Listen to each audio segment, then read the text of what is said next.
Next up, David Charles Allen, Village Properties Realtor and host of The Hop. That's Home Ownership Podcast. It's a Beautiful Life. Hi, David.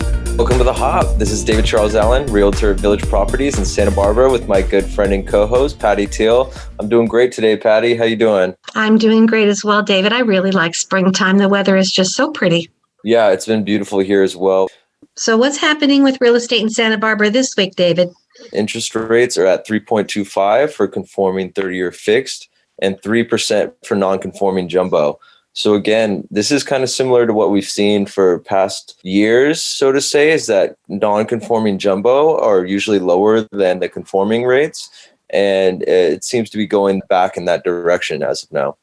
Mm-hmm. How does that compare to last week? I've already forgotten. It sounds like it maybe has stayed pretty close to the same.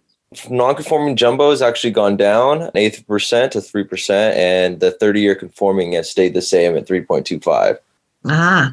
So a lot of people are looking at it as like, wow, the rates are really going up. Well, if you look at our history, that's still a really, really low and generous rate at 3.25. I know that really influences people and what they can purchase, given that it was so low at around 2.5 for some people. So it has gone up in that regard. But if you're looking at overall history, it's still a really low interest rate. I never was able to buy a house at that low of a rate. So I know why people are rushing to get into houses right now. Yeah, I mean, if you hear stories of the past before I was able to be in this industry or even purchase a home or even possibly be conceived, it was up in the 17% higher teens pretty easily. So we have it good right now about having such low interest rates. Mm-hmm. And then in terms of houses, we've had a slow week in terms of houses coming to the market. So we've only had 42 new listings, and that's down almost 30%. We're at 62. So we had a little slow week in listings coming on. In terms of what went into escrow, we also had 42 homes that went pending. So again, we're back at that even range where homes that are coming on, it's still taking away the same amount of supply that's coming off the market. It's such a strange time for real estate, isn't it, David? And I imagine in my mind, it may be because they sell so fast, people have to be prepared to know where they're going to move to. It's really about being prepared, and they're really getting tired of the processes. People have to make these decisions to kind of move forward with their lives. It's getting to a point where they've been thinking about making one decision, and that decision might not be the best for them. So a lot of people are kind of realizing like this is kind of the time to buy, or otherwise I got to make other life decisions on what I'm going to do next, because it is kind of like what you're saying. It is a crazy time out there about people finding what is really important to them. And a lot of it has to do with owning a home and finding a place to settle down to. Yeah, now that it's affecting me personally, I understand it even better. My oldest daughter is looking for a home, and she has bid on a couple of homes and gone for over the asking price. And it is discouraging because both times she got beat out by an all-cash buyer because she's pre-qualified, ready to go, but she has to put a deposit down. And I guess what she says, when the all-cash buyer comes in, they're not making it dependent on any sort of inspection. And so therefore, the seller goes with that. Yeah, it's tough looking at it from a seller's perspective to not want to accept the cash offer. Mm-hmm. And that's what we're seeing a lot here too. People are coming in with no inspections, no contingencies.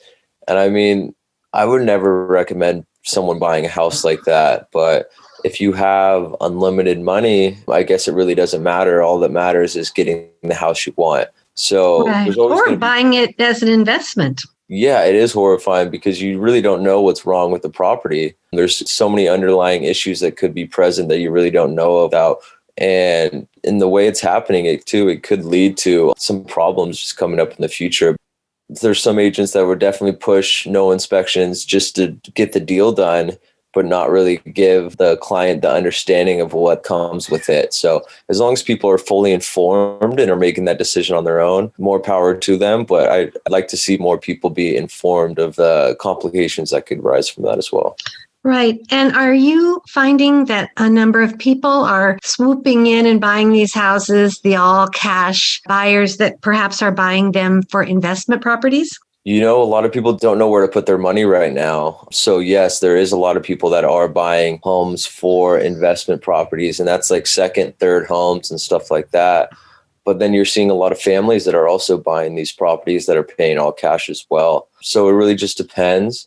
One thing your daughter could do, and I know this won't change the fact that she still wants to do a home inspection, but she can go to her lender and she can actually go through the entire underwriting process. So Mm-hmm. that means she doesn't have to have a loan contingency because she's already fully approved and has all her paperwork done and everything like that. The only thing at that point would be the property would need to appraise at the value she paid for it. Or Mm-hmm. if it doesn't, she'd have to be willing to pay money out of pocket to match that value she paid for it. I see. That's a benefit you could do in the seller's eyes of having a full loan contingency removed and already going through that process. Now, that process can take 2 weeks or so, and that's usually the amount of time you get during escrow.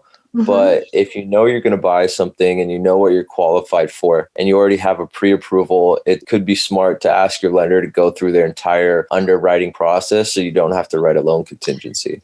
Yeah, she does have a pre-approval. So I think she's set up that way. It's just that 2 times now, the all cash buyer without asking for any inspection has gotten the house. And I really now can relate more than ever to what you've been talking about for a while, how discouraging it can get for buyers who perhaps are buying their first house or their second house, but still, need to go through the process with the bank, as most people do. That's the difference too. So pre-approval is just basically a snapshot. It's not a quick thing to say, but your bank basically gets a snapshot of everything you have, and then Mm-hmm. they're able to get a pre-approval from that. Getting Mm-hmm. it fully underwritten is another couple week process where Oh, the okay. bank does more due diligence. They get Mm-hmm. actual records of everything and they run your credit. They do everything that they do usually in escrow, but they do it Oh, beforehand.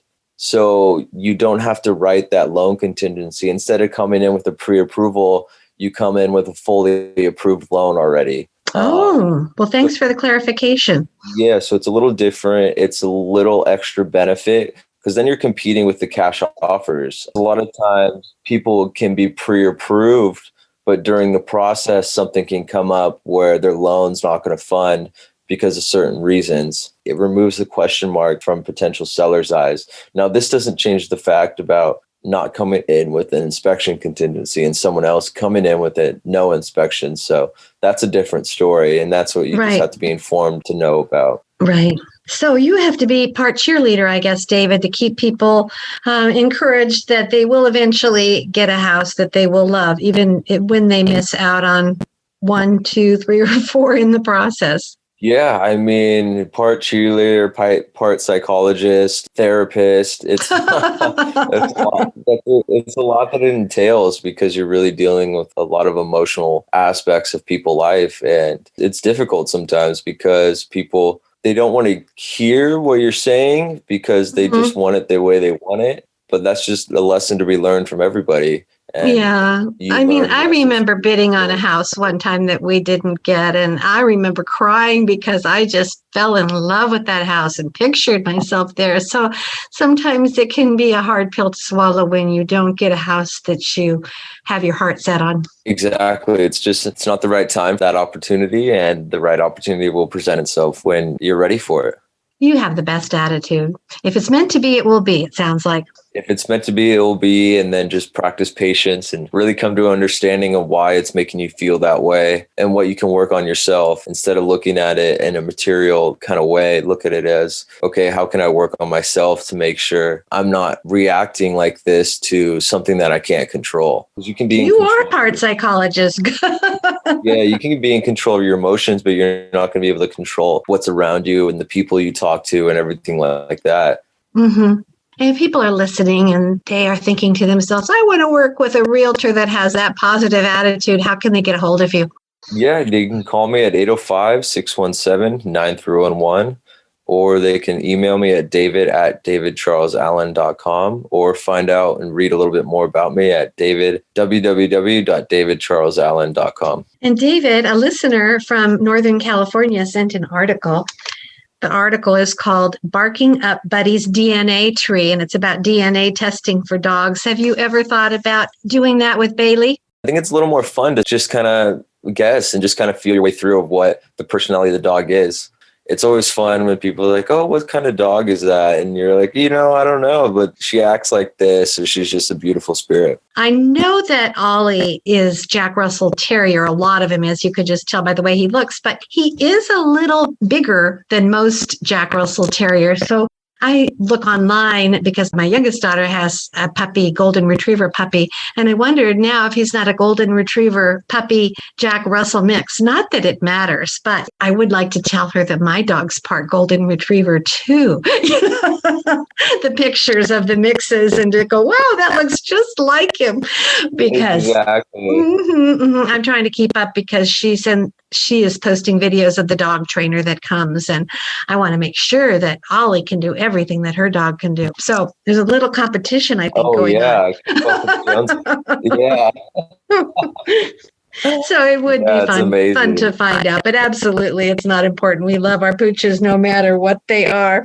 Housing with little dogs is easier. So many places, if you're renting, they stipulate dogs under 20 pounds or under 25 pounds. So that's something to think about. No one really cares that you have a small dog because they just can fit right into your arms. And so they're really easy to take care of. Thank you so much, David. Have a great week. Let's give it a go next week. All right. Bye.